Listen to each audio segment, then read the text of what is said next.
Bueno, pues aquí estamos en otra videoreacción de mis directos de Deep Sundays todos los domingos a las 6 de la tarde, hora española. Vamos a ver este vídeo del bueno de Marc Vidal. ¿Qué está pasando con la IA? ¿Se ha exagerado? ¿Se pinchó la burbuja? Interesante. Vamos a ver qué nos cuenta. Artificial generativa iba a ser la gallina de los huevos de oro. Nos prometieron productividad infinita, negocios millonarios sin esfuerzo y asistentes virtuales casi omnipotentes. Pero la burbuja ha empezado a desinflarse estrepitosamente ante la cruda realidad. Esther Paniagua lo advierte en su artículo El nuevo invierno de la inteligencia artificial después del fiasco de GPT-5. Incluso Sam Altman tuvo que admitir públicamente que OpenAI la fastidió totalmente, con ese despliegue mal gestionado. La idea de una inminente inteligencia artificial general se esfuma y con ella las fantasías de empresas gigantescas de un solo empleado y retornos asegurados que, se están desvaneciendo. Quédate porque vamos a examinar el contexto tecnológico, económico y geopolítico de este momento de estancamiento y reajuste en torno a la inteligencia artificial. Analizaremos por qué se habla de un posible nuevo invierno de la inteligencia artificial y qué hay detrás de ese 95% de proyectos de inteligencia artificial sin retorno. También compararemos. ¿Sabéis lo que es el invierno de la inteligencia artificial? La inteligencia artificial no es algo de ahora, es algo que lleva en investigación muchos años, ya había muchas cosas de inteligencia artificial antes de los LLMs. Y no sé qué año fue. Hay un investigador que lo explicó en un podcast que vi hace poco, López de Mántaras, un investigador español, divulgador de la IA también. Creo que fue en los años 70, 80, bueno, da igual, a lo mejor me equivoco en el año y fue en los años 90, ¿eh? Pero hubo un invierno, durante un tiempo se estaba invirtiendo bastante como está pasando ahora con la inteligencia artificial. Y al no tener resultados o esos resultados ser muy precarios, se dejó de invertir. Y desde que se dejó de invertir hasta ahora que ha vuelto, la inversión se llama el invierno de la IA. Básicamente es eso.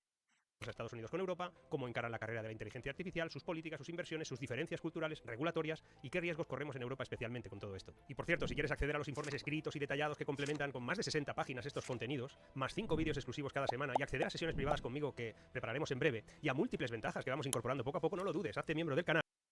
Lo que antes parecía un sueño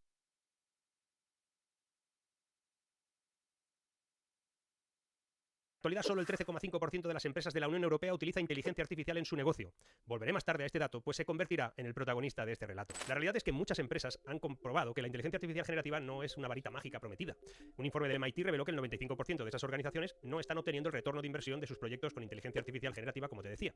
La mayoría de esas iniciativas fracasan o se quedan en un piloto debido a flujos de trabajo muy frágiles o que los modelos no aprenden del contexto real de la empresa y a la pobre integración con las operaciones diarias. Es cierto que herramientas como ChatGPT o GitHub Copilot han tenido un uso exploratorio muy alto, más del 80% de las compañías lo han probado y cerca del 40% reportaban algún despliegue piloto. Pero las mejoras logradas son modestas y a nivel individual no se ha traducido en transformaciones estructurales de los negocios. En cambio, desarrollar soluciones de IA a medida que realmente escalan, es mucho más complejo. Solo alrededor del 5% de esos proyectos personalizados llegan a producción, precisamente los que más valor aportarían. Al ser trajes a medida requieren mayor inversión, tiempo, lo que reduce el retorno y hace que muchas empresas los abandonen antes de que maduren. De hecho, la principal barrera para escalar no es la tecnología en sí, ni la infraestructura, ni la regulación, ni la falta de talento, es la capacidad de aprendizaje de estas máquinas. La mayoría de sistemas de IA generativa actuales no retienen la retroalimentación ni mejoran con el tiempo. Ya no basta con subirse al carro de la IA generativa por si acaso o por marketing. Aquella fiebre inicial se está pasando y ahora se pide efectividad real, como tiene que ser. Otras evidencias confirman el frenazo. Mira, la firma Apollo Management observó que la tasa de adopción de la inteligencia artificial está bajando en muchas grandes corporaciones que habían invertido millones en copilotos de inteligencia artificial, porque los costes en infraestructura, Claro, esto ha pasado y es lógico. Esto ha pasado por un tema de la promesa. Es decir, había una promesa muy. Luego me lo miro. Tuban, cuando acabemos de ver este vídeo, lo miramos. Em, pues lo que iba diciendo, todo, todo esto que está diciendo es porque hubo una expectativa muy grande de ahora hace esto, pero en unos pocos años va a hacer esto. Y ahora parece que ha habido un estancamiento. Ya lo he dicho muchas veces, pero ya se vio con ChatGPT 5 y con algunas otras, ¿no? No creo que vuelva a haber un cambio tan significativo como el que hubo de ChatGPT 2 al GPT 3 o algo parecido que hubo hace un año y medio o dos. supervisión humana, integraciones fallidas, no compensaban.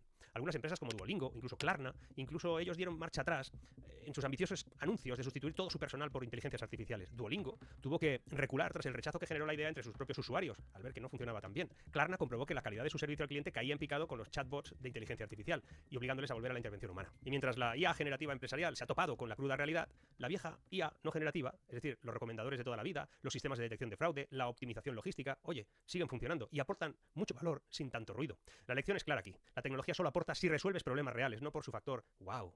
Decía Francis Bacon que la verdad es hija del tiempo, no de la autoridad. Y con el paso del tiempo, muchas de esas promesas grandilocuentes de la IA generativa se han ido estrellando contra los hechos. En palabras del experto Gary Marcus, las grandes compañías finalmente lo han entendido. La IA generativa suena genial, pero no funciona lo suficientemente bien como para justificar los costes que exige. Pero al revés no solo así. Claro, aún sigue siendo muy caro todo lo que conlleva implementar hasta cierto nivel la inteligencia artificial. Es decir, si tú la implementas para automatizar tus emails, no, porque eso pues lo puedes hacer prácticamente a coste cero. Pero para una corporación grande y que te merezca la pena para no pagar sueldos, una inversión multimillonaria, es muy, muy complicado y sin saber si los resultados van a ser los óptimos. Y claro, una empresa no puede permitirse cambiar toda una tecnología a coste de que su producto, la calidad de su producto baje. Eso no, ninguna empresa que se precie haría eso. Toda cosa que sube tiene que bajar, a pesar de que ayude. Pero sobre todo, el problema es que es la expectativa que se ha creado. Es de si ahora hace esto, imagínate en unos años. Bueno, no tiene por qué.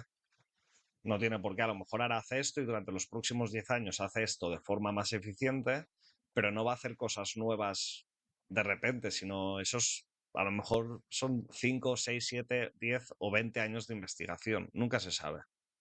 Vamos a Ha sido seguir. económico, también ha sido técnico. Durante 2022 y 2023 vivimos un pico de euforia donde se insinuaba que la IA general, la AGI como le llaman, por sus siglas en inglés, estaba a la vuelta de la esquina, gracias a modelos cada vez más gigantes y más potentes. Aquí convendría aclarar este concepto. AGI, AGI, se refiere a una inteligencia artificial general, máquinas hipotéticas capaces de realizar cualquier tarea cognitiva al nivel o incluso por encima de un ser humano. Ni siquiera hay consenso en cómo definirla exactamente, pero sonaba imponente y muchos se lo tomaron casi como un hecho inevitable. El propio Sam Altman y otros líderes de la industria usaron esa promesa para justificar una carrera de inversiones especialmente, desenfrenada y por escalar modelos, más datos, más GPUs, más parámetros. Supuestamente ese era el camino que conducía, tarde o temprano, a la AGI, casi de forma mágica. La consecuencia fue una burbuja de inversión brutal. OpenAI alcanzó una valoración teórica de 500.000 millones de dólares, Anthropic de 183.000 millones e incluso startups fundadas por exdirectivos de esas empresas, con poco más que una presentación en PowerPoint, empezaron a valorarse en decenas de miles de millones.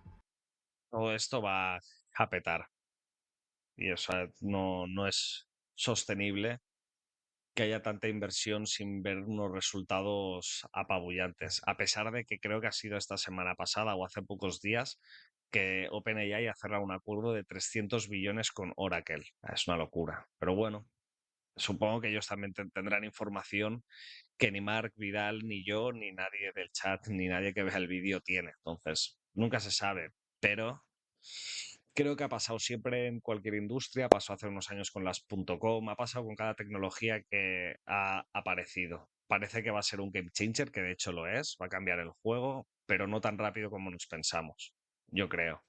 Había un entusiasmo financiado, hace nada todo esto, por el FOMO, es decir, ese miedo por perderte algo que esté pasando. Y además había dinero barato que inflaba una auténtica economía del hype, de la moda. Sin embargo, la realidad técnica no tardó en aguar la fiesta y desmontar el mito de esa AGI inminente. Diversos estudios académicos empiezan a exponer las limitaciones de fondo. Investigadores del MIT y de Harvard mostraron que los grandes modelos de lenguajes, que se llaman LLM, no son capaces de generalizar de verdad ni de construir un modelo del mundo que sea coherente. Carecen de mecanismos para la abstracción de alto nivel o para integrar lógica simbólica. Y varios experimentos, incluidos los de Apple, y esto es muy importante porque Apple siempre ha tenido el pie levantado del acelerador de todo esto, revelaron que sus aparentes facultades de razonamiento no son más que una ilusión estadística, un truco de copiar patrones aprendidos. Por más datos y potencia de cómputo que se les dé, estos modelos siguen sin resolver problemas básicos. GPT-5, pese al bombo, continúa alucinando respuestas, cometiendo errores ridículos e incluso haciendo trampas cuando juega al ajedrez. La última... Creo que tienen, creo que tiene toda la razón y estoy bastante de acuerdo en que hay cosas que sigue cometiendo errores muy sencillos y que creo que no. Las mejoras que están habiendo en la inteligencia artificial tienen más que ver con cómo deficiente es decir, las respuestas son más rápidas o de mejor calidad o de aparente mejor calidad, pero pero no resuelven nada nuevo desde hace un año ya. De hecho, ¿sabíais que si, por ejemplo, dos usuarios diferentes ponen el mismo prompt en el mismo modelo, aunque lo que tú leas sea diferente o esté escrito con otras palabras, el resultado que está mostrando es el mismo. Lo único que cambia es la, lo que tú ves, ¿sabes? Pero lo que hay dentro o lo que ha pasado ahí es exactamente lo mismo. La respuesta que da, de hecho, es la misma, pero con otras palabras. Esto es así, la IA aún funciona así.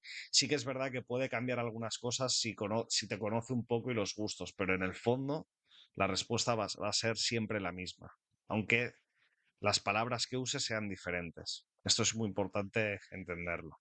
Elon Musk, Grok 4, apenas mejoró frente a la versión previa, a pesar de entrenarse con 100 veces más datos. Y el modelo gigante Llama 4 de Meta resultó ser un fracaso pese a tener muchos más parámetros que todos sus antecesores.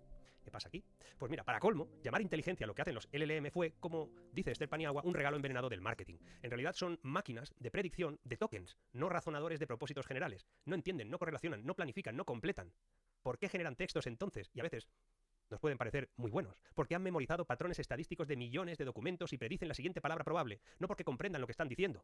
Por eso, para darles alguna utilidad práctica, hay que ponerles muletas, afinarlos con entrenamientos específicos, aplicar salvaguardas, conectarlos a buscadores web u otras herramientas externas, incluso afinar el prompt, la propuesta que le haces o la pregunta en la que incides. Pero aún así, cuando les pides algo fuera de su guión de entrenamiento, es muy fácil que patinen, que digan cosas que no son. Las mejoras son incrementales, no son rompedoras. Y lo que es peor para ellos es que la supuesta ventaja competitiva de gastar fortunas en entrenar un modelo gigante no dura nada. En cuestión de días, la competencia o la comunidad open source de código abierto es capaz de replicar cualquier novedad. Ni siquiera hace falta gastar tanto. Hay modelos, como el modelo chino de DeepSeek, del que hablamos aquí, que han demostrado prestaciones similares a una fracción del coste. Que sepamos. Eso también es importante decirlo, que sepamos. Usando arquitecturas más ligeras y eficientes. Así es como lo han publicado. Ante esa realidad innegable, hasta el propio Allman ha cambiado de discurso. Dice Esto que dijeron los de DeepSeek que lo consiguen hacer mucho más barato y tal, ¿hasta qué punto creéis que es verdad? Porque claro, lo que diga China, te lo puedes creer o no, pero no hay acceso a esa información está muy, muy, muy restringida.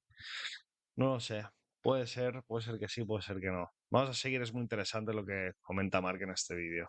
dice y admite que el término AGI no es muy útil, que muchas startups de inteligencia artificial tienen valoraciones insanas, fruto de inversores irracionales, algo que dejará muchos cadáveres. Eso es lo que ha dicho. En resumen, incluso los grandes evangelistas de la inteligencia artificial han comenzado a reconocer que la cosa se les fue de las manos. Bueno, todavía hay gente por ahí explicando que estamos ante una especie de ex máquina o en la antesala de HAL 9000 o de Skynet, y no lo estamos.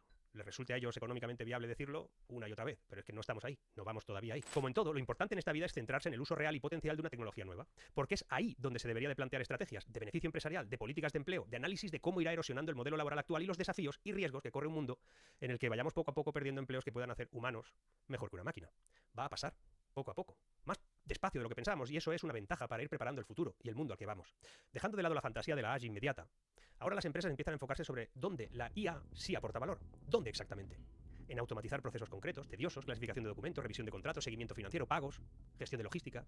Muchos nos preguntamos, ¿no habremos vivido ya una cosa similar antes? Sería interesante. Y la respuesta es sí, más de una vez.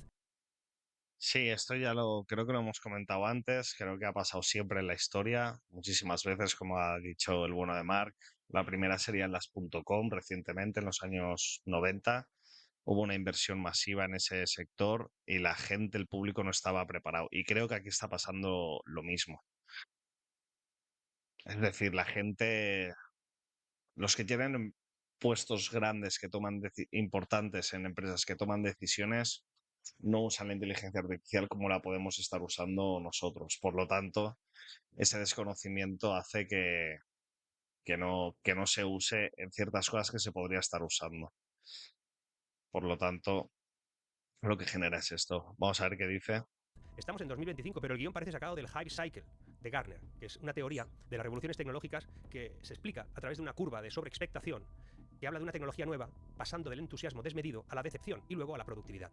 En su última versión aplicada, la IA generativa, podemos reconocernos. Tras esas demos iniciales espectaculares vino el pico de expectativas infladas, ¿os acordáis? Y ahora nos deslizamos por el abismo, en algunos casos, de la propia desilusión, al ver que esto no va como nos dijeron. Este bajón no es un frenazo final, sino que es una condición para alcanzar la madurez.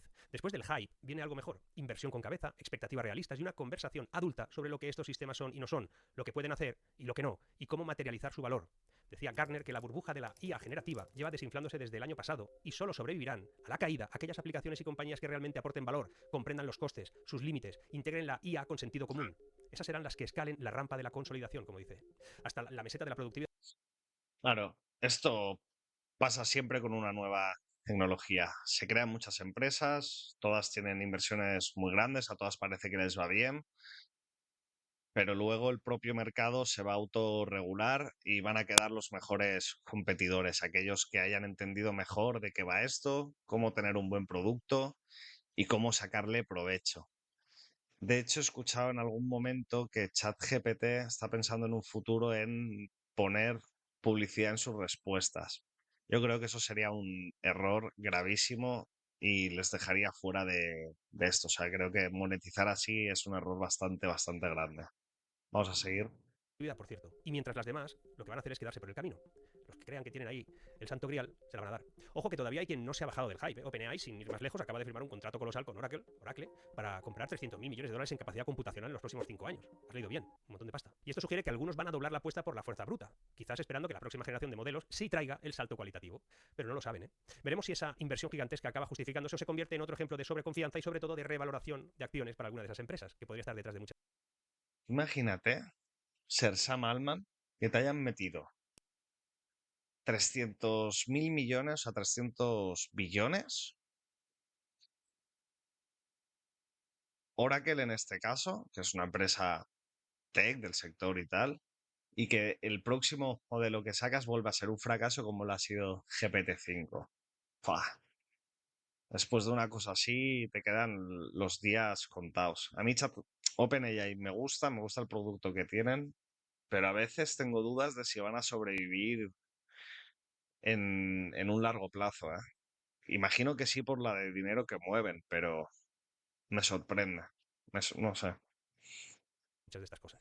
Cada ola tecnológica pasa por fases de euforia, colapso y posterior madurez. La economista Carlota Pérez lo explica en su teoría de las revoluciones tecnológicas. Dice que tras una fase de instalación caótica y una burbuja financiera que estalla, viene, si todo va bien, una fase de despliegue, edad de oro, en la que la sociedad por fin aprovecha la verdad de esa tecnología, pero ya depurada, no por el rollo y la moda. Pero lo que está claro es que ahora estamos definiendo qué es, qué puede ser y cómo lo va a ser. De ahí que no tenerlo en cuenta es un suicidio. Por eso, si hasta ahora hemos visto cómo la euforia de la IA generativa dio paso a la desilusión y cómo la industria está recalibrando sus expectativas tras el pinchazo de la burbuja, ¿qué pasaría si Europa, con ese enfoque más lento, regulador, se queda definitivamente rezagada? Europa ya está atrás pero muy atrás de esto. Por cierto, recuerdo a todos darle like al directo y suscribíos, ¿vale? Y los que estáis viendo el vídeo también, suscríbete y like y comenta. Europa estamos muy atrás. Europa siempre sobreregula todo.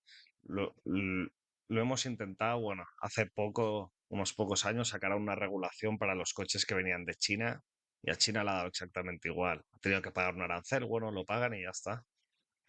Lo pagan, venden aquí. La gente aquí en España o en Europa cada vez tienen más coches chinos. Volkswagen está como está. Alemania está cayendo en parte por todo esto más lo del gas ruso, bueno, muchas cosas. Pero Europa estamos regulando demasiado porque los políticos ganan dinero, generan negocios paralelos con las regulaciones. Y si no son los políticos directamente, son sus familiares o sus amigos. Esto funciona así. Vamos a seguir viendo el vídeo de Mark que me caliento hablando de política. En esa carrera tecnológica, si tenemos la oportunidad de aprovechar que se ralentiza todo un poco, ¿por qué no la aprovechamos? Porque la revolución de la IA también es una competición estratégica entre bloques de poder, no nos olvidemos. Es nuestra carrera espacial moderna. Solo que esta vez, en lugar de cohetes y astronautas, los protagonistas son algoritmos y supercomputadoras. Estados Unidos considera la IA un proyecto nacional prioritario y quiere liderarla a toda costa, marcar los estándares globales, cosechar antes que nadie los beneficios económicos y también geopolíticos. Europa, por su parte, proclama que aspirar a ser un centro mundial de IA. Tú también cobras 1.500 y acciones. Eso es lo que aspira, pero no con un enfoque muy especial. Busca una IA ética, confiable y centrada en el ser humano. Suena espectacular. El viejo continente antepone los valores, ahí, los que tiene, y las garantías antes de lanzarse a innovar. Mientras tanto, al otro lado del charco, la consigna es innovar primero y luego llegar. Buah, no sé si lo habéis oído, se ha oído no un trueno, pero está lloviendo aquí en Barcelona, pero fuerte, ¿eh? Vamos a seguir. Regulando. En la práctica, Estados Unidos elimina obstáculos para sus innovadores. Si una norma estorba, la revisan o la anulan. No quieren frenos innecesarios. De hecho, Washington impulsó la apertura de modelos de IA, código abierto, con estrategias nacionales y fomentando la financiación público-privada para dar a startups acceso a supercomputadoras federales. Que se dice rápido. Es decir, si una pequeña empresa tiene una idea genial, se procura que nada le impida escalarla rápido. Pero Europa, en cambio, tiene una relación de amor-odio con la innovación. Siempre ha sido así. La promueve, es cierto, pero la vigila de cerca. Impulsa el I+D y apoya a sus startups con programas e inversiones europeas, sí, pero al mismo tiempo. No, no creo que la promuevan. Aquí no estoy de acuerdo con Marviral. Yo no creo que la promuevan. Puede parecer que la promuevan, pero en verdad no. Porque hay una tasa, o sea, los impuestos creo que en general en Europa son altos y después las regulaciones no te van a ayudar a que prosperes con tu nueva idea de negocio. Todo lo contrario. Te van a poner impedimentos. Así como creo que en Estados Unidos eso no pasa. Y en Asia menos. Entonces, aquí no estoy del todo de acuerdo. No estamos muy lejos, pero no estoy muy de acuerdo con él. Le mete una ley de inteligencia artificial que está en vigor desde 2024, imponiendo requisitos estrictos, sobre todo a los sistemas considerados como Esto es de de alto riesgo. En teoría es para proteger al público. Bien. En la práctica, cumplir con esas exigencias sale carísimo, especialmente para una pyme. Por lo tanto, es una barrera. La propia Comisión Europea admite que las disposiciones para ayudar Eso es lo que he dicho yo antes. Al final lo que están haciendo es poner barreras constantemente al uso, decir lo que puedes hacer o lo que no puedes hacer. Es decir, tienes siempre a papá Estado o a papá Europa diciéndote qué puedes hacer en vez de yo, que ya soy adulto, tomar una decisión. Entiendo a un menor y tal. Pero aún así, los padres de ese menor pues, serán lo suficientemente responsables para indicarle lo que puede hacer o no su hijo. Y si no lo son, pues es un problema de ellos. Yo soy muy liberal en ese aspecto. Vamos a ver qué comenta Mark. a las pymes son muy limitadas, así que muchas tendrán dificultades para asumir el coste de esa conformidad. Y no olvidemos a China, porque ellos juegan su propia partida, con un enfoque todavía más diferente. Allí el Estado y las Big Tech trabajan codo con codo, invirtiendo a lo grande y con menos trabas legales. Pekín ha dejado claro que ambiciona la primacía de la inteligencia artificial, quieren liderarla antes de llegar al 2050 y no tienen tantos reparos en cuestiones de privacidad o libertad si la tecnología les sirve para ganar potencia económica o control social, como demuestran sus sistemas de vigilancia. Para China la IA es un pilar estratégico nacional y esa determinación le permite avanzar muy rápido, aunque siguiendo unas reglas del juego que son obviamente muy diferentes a las que tenemos en Occidente. Pero bueno, ahí está. La consecuencia de esos enfoques dispares es visible en las cifras de adopción. Porque, ¿recuerdas que te dije que apenas el 13,5% de las empresas europeas usan inteligencia artificial? Pues esa cifra evidencia que Europa ya viene con retraso en esta revolución. La reticencia al cambio tiene raíces profundas. Comprender el estado real de la inteligencia artificial y sus costes auténticos es clave. Entender que es menos de lo que debía ser, más de lo que desearían algunos que fuera, y sobre todo, muchísimo menos de lo que va a ser, sería clave. El tiempo, el calendario de esa disrupción brutal es lo que hay que medir y prever. Por eso no se entiende la actitud de la Unión Europea. La situación de Europa es como entrar en un crudo invierno. Puedes ponerte tantas capas. Europa es tremendo. Aquí Duban comenta que la IA nos va a dominar. Yo no creo en eso.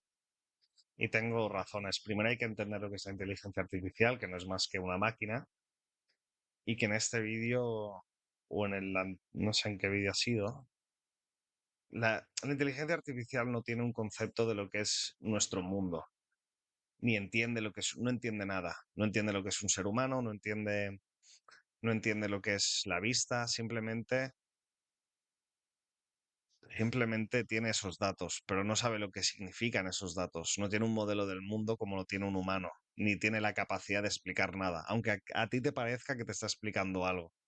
Lo único que está haciendo la IA es, tú le pones una pregunta, él busca la respuesta en base a la respuesta que más ha gustado a otros usuarios y te escupe esa respuesta. Simplemente. Y esto también como la tontería que escucho muchas veces, que la inteligencia artificial va a tener conciencia. Bueno, entonces habría que preguntar qué es la conciencia y ni siquiera hay un consenso entre los humanos. O sea, no hay una definición científica sobre qué es la conciencia, ni se puede replicar en un laboratorio la conciencia. Si no se puede replicar, la IA no puede tener conciencia. Es imposible, porque no sabemos. ¿Se entiende esto? Esto es importante. Vamos a acabar el vídeo. Capas de abrigo, casco y protecciones, es decir, regulaciones y cautelas, que no pasarás frío, pero apenas podrás moverte. Así está Europa frente a la inteligencia artificial, abrigándose para no sufrir daños a costa de la velocidad. Este es el gran dilema europeo en este invierno de la inteligencia artificial. De cómo lo resuelva va a depender si el viejo continente llega vivo y fuerte a la primavera tecnológica que está por venir, a la vuelta de la esquina o un poquito más allá, pero viene, porque si no nos vamos a quedar tiritando al margen mientras otros conquistan el futuro. Gracias por llegar hasta aquí, te espero en el próximo análisis para que el futuro nos pille pensando a todos críticamente, que es importante. Seguimos. Nada, un absoluto crack, videazo. Suscribíos al canal de Arvidal, una auténtica bestia. Trata varios temas, IA, marketing. Interesante canal. Le echamos aquí un vistazo rápido. Aquí habla pues, de Londres, la guerra entre China y EU, varias cosas interesantes.